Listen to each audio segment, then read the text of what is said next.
పథకాన్ని ఇప్పటికి అమలు చేస్తున్న మన నాయకుడు, మన గౌరవ ముఖ్యమంత్రి నారా చంద్రబాబు నాయుడు గారు. తెలుగుదేశం పార్టీ అంటే పేదల పార్టీ, బడుగు బలహీన వర్గాల కోసం పెట్టిన పార్టీ తెలుగుదేశం పార్టీ.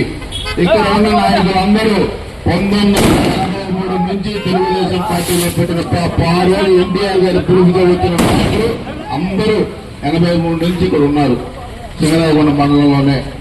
ఈ రోజు ఈ సింగరాయకొండ మండలం చూసుకుంటే బస్టాండ్ కట్టింది కూడా తెలుగుదేశం పార్టీలోనే, హయాంలోనే. ఈ రోజు రోడ్లు కానీ అభివృద్ధి అంటూ జరిగిందంటే ఒక తెలుగుదేశం పార్టీ ప్రభుత్వంలోనే. గత 5 సంవత్సరాల్లో ఏమైతే అభివృద్ధి కుంకున పడిపోయిందో మళ్ళీ ఈ 5 సంవత్సరాల్లో మళ్ళీ ఈ సింగరాయకొండ రూపురేఖలు మార్చబోతున్నాం. ఇది ఒక గొప్ప సిటీగా, టౌన్ ఈక్వల్ గా దీన్ని అభివృద్ధి చేయాలని తప్పనిసరి మన గౌరవ మంత్రివర్గ స్వామి గారు కూడా ఉన్నారు. అలాగే పాటల బీచ్ లో నిన్న జరిగిన వివాదం చాలా బాధాకరం, ఒక 5 చనిపోవటం. ఆ బీచ్ లో కూడా రేపొద్దున జరిగే ఇంకా ఈ వచ్చే సంవత్సరం లోపు ఆ బీచ్ ను కూడా డెవలప్ చేయడానికి ప్రణాళికలు సిద్ధం అవుతా ఉన్నాయి.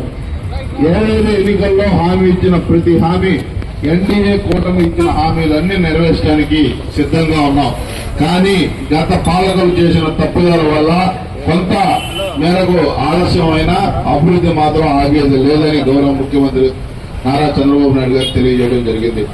ఈ రోజు సింగరాయకొండ మండలం మొన్న ఎన్నికల్లో చూస్తే మీరు చూపిన ఉత్సాహం మరవలేనిది. ప్రతి ఒక్కళ్ళు రేయింగ్ బౌళ్ళు, ప్రతి ఒక్క ఓటు కోసం మీరందరూ ఎంతో తపనతోటి కష్టపడి పనిచేశారు. మీ కష్టానికి గుర్తించే మీరందరికీ మేము దామచల కుటుంబం మరి ఆయన ఎన్నో చెప్పుకుంటే ఎన్నో కార్యక్రమాలు చేసిన పరిస్థితి ఉంది.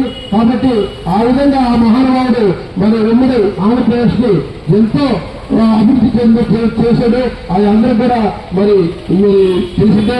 కాబట్టి ఈ కార్యక్రమాన్ని ఉద్దేశించి కూడా మన లోకల్ నాయకులతో పాటు ఆలోచన సత్య గారు చేస్తున్నారు. వారు 2 నిమిషాలు మాట్లాడాల్సి కోరుతున్నాము.